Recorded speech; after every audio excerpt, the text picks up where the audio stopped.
Latest updates ఎప్పటికప్పుడు పొందడానికి big TV WhatsApp channel follow అవ్వండి. లింక్ డిస్క్రిప్షన్ లో ఉంది. Hi hello welcome to big TV. నేను మీ గౌతమి. బలగం ఎంత సూపర్ హిట్ అయిందో మన అందరికీ తెలుసు. మరి వేణు గారి దగ్గర నుంచి మళ్ళీ కొత్త ప్రాజెక్ట్ ఎప్పుడెప్పుడు రాబోతుందో అని వెయిట్ చేస్తున్న తరుణంలోని అలా వచ్చి రానట్టు ఒకటైతే రావడం జరిగింది. మరి ఈ మూవీ పైన కూడా ప్రేక్షకులు చాలా ఎక్స్పెక్టేషన్స్ పెట్టుకున్నారు. మరి ఎలా ఉండబోతుంది ఏంటి అన్న విషయాలు పూర్తిగా వేణు గారి మాటలో తెలుసుకుందాం. వేణు గారు బలగం క్రియేట్ చేసింది ఇప్పటికీ కూడా ఇంకా ఆ ఫ్లేవర్ అన్నది మర్చిపోలేకపోతున్నాం.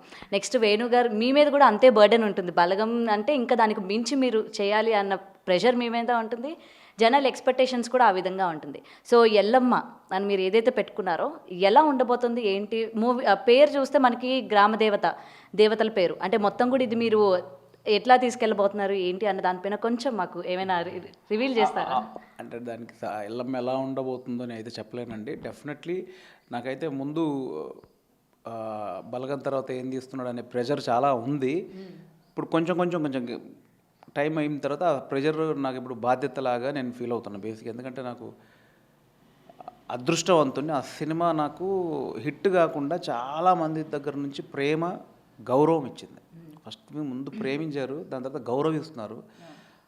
దీన్ని మళ్ళీ నిలుపుకోవాలనే నేను ఇంత గ్యాప్ తీసుకుంది. అంటే ఇంకా డెఫినెట్లీ నన్ను ఎంత ఆశీర్వదించారో, మళ్ళీ దానికి నన్ను ఎంతగా ప్రేమించారో, ఆశీర్వదించారో, ఎంత గౌరవించారో దాన్ని మళ్ళీ దక్కించుకోవాలి, మళ్ళీ నిలబెట్టుకోవాలనే స్క్రిప్ట్ పైన నేను ఎక్కువ టైం తీసుకుంటున్నానండి. స్టిల్ ఫైనల్ డ్రాఫ్ట్ జరుగుతోంది.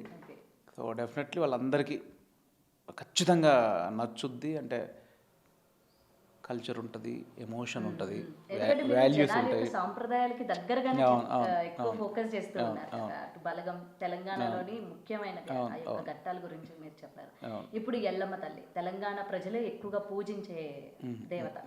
అందుకని ఇది మొత్తం కూడా అంటే దీన్ని మళ్ళీ ఒక ప్రాంతం అంటే ప్రాజెక్ట్ గురించి ఎక్కువ నేను చెప్పదలుచుకోలేదు. కానీ మళ్ళీ ఎల్లమ్మ అంటే తెలంగాణ ప్రాంతమే కాదండి. అంటే నా ఉద్దేశం ఏంటంటే పోలేరమ్మ ఉంది, అంకాలమ్మ ఉంది, మాధుమాంబ అమ్మవారు ఉన్నారు, ఇంకెవరు ముత్యాలమ్మ ఉన్నారు, ఎల్లమ్మ ఉంది, పోషమ్మ ఉంది, మైసమ్మ ఉంది. అంటే ఎవరికైనా అమ్మవారు ఒక్కతే, పేర్లు మారుతాయి కానీ అమ్మవారు ఒక్కతే, శక్తి ఒక్కతే.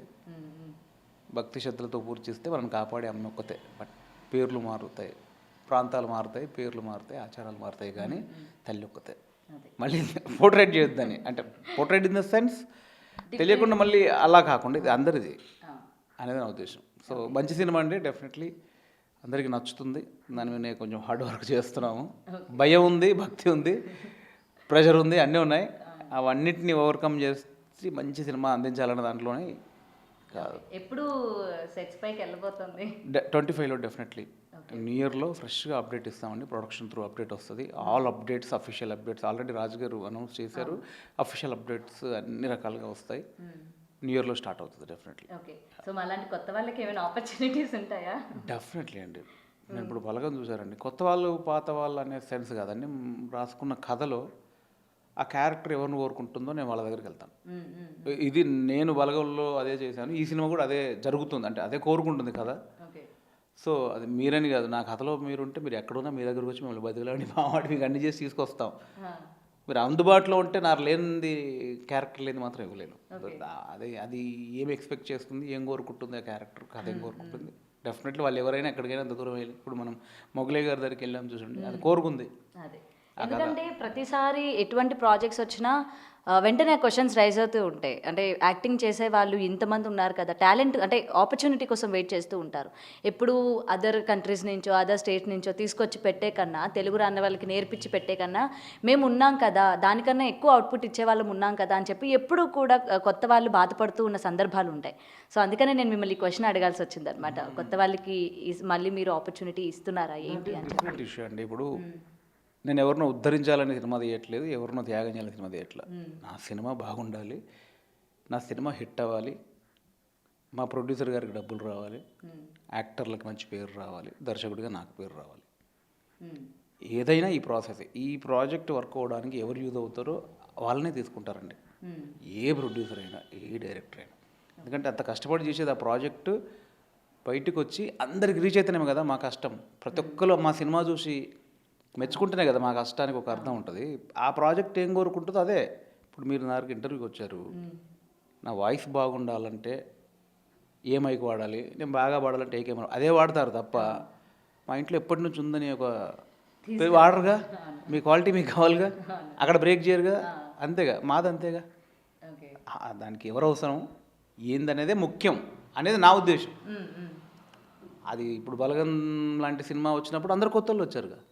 ఇప్పుడు నెక్స్ట్ ఇంకో సినిమా దానికి అవసరం లేదేమో, దానికి నోటెడ్ యాక్టరే అవసరమేమో, అదే తీసుకుంటుంది. అంతే తప్ప మనం వీళ్ళు ఉన్నారు కానీ వీళ్ళు తీసుకొని వాళ్ళు లేరు కదా అట్లా ఉండదని నా ఉద్దేశం. సింపుల్.